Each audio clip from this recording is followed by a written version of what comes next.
নির্বাচন বানচাল করবে, আন্তর্জাতিকভাবে নির্বাচনকে কলঙ্কিত করবে, প্রশ্নবিদ্ধ করবে।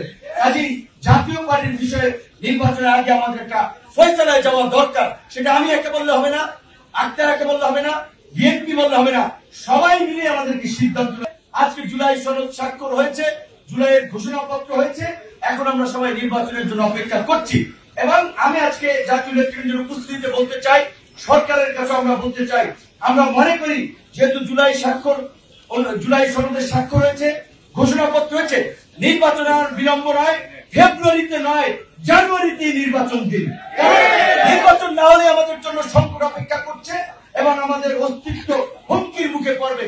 তাই আমাদের পরিষ্কার কথা, নির্বাচন যত দ্রুত সরকার করতে পারে আমরা তত দ্রুত নির্বাচন চাই। কিন্তু একই সাথে রাজনৈতিক দলগুলোকে একটা কথা স্মরণ করে দিতে চাই, নির্বাচন আগামীতে কেমন হবে সরকার এবং আইন শৃঙ্খলা বাহিনীর চেয়ে রাজনৈতিক দলগুলোর আচরণের উপর নির্ভর করে, রাজনৈতিক দলের নেতৃত্বের ভূমিকার উপর নির্ভর করে নির্বাচন কি সংঘাত সহিংসতা মুক্ত হবে নাকি সংঘাত সহিংসতার মধ্যে দিয়ে একটি বিতর্কিত নির্বাচন হবে।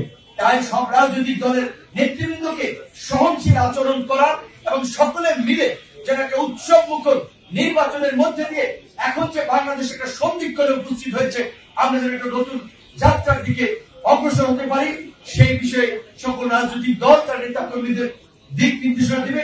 আমরা সবাই মিলে সেই দিকে এগিয়ে যাব, সেই আকাঙ্ক্ষায় আজকের এই গণ অধিকার পরিষদের প্রতিষ্ঠা বার্ষিকীতে যারা শুভেচ্ছা জানিয়েছেন, এখনো যারা আছেন তাদেরকে আন্তরিক ধন্যবাদ এবং কৃতজ্ঞতা জানাই।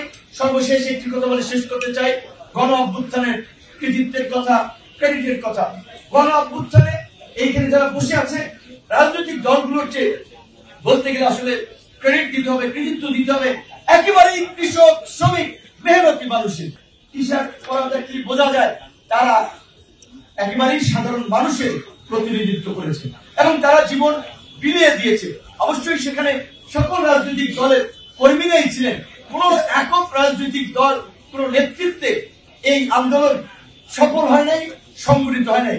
সালাউদ্দিন ভাই স্মৃতিচারণ করেছেন। আমি একটু কথা শেষ করতে চাই, আজকে বিএনপির শীর্ষ পর্যায়ের দুজন নেতৃত্ব আমাদের অনুষ্ঠানে উপস্থিত হয়েছেন। একজন খসরু ভাই, তিনি আমাদের যে যুগপৎ আন্দোলনের এক দফা ছিল সেটা লিয়াজু কমিটির দায়িত্বে ছিলেন।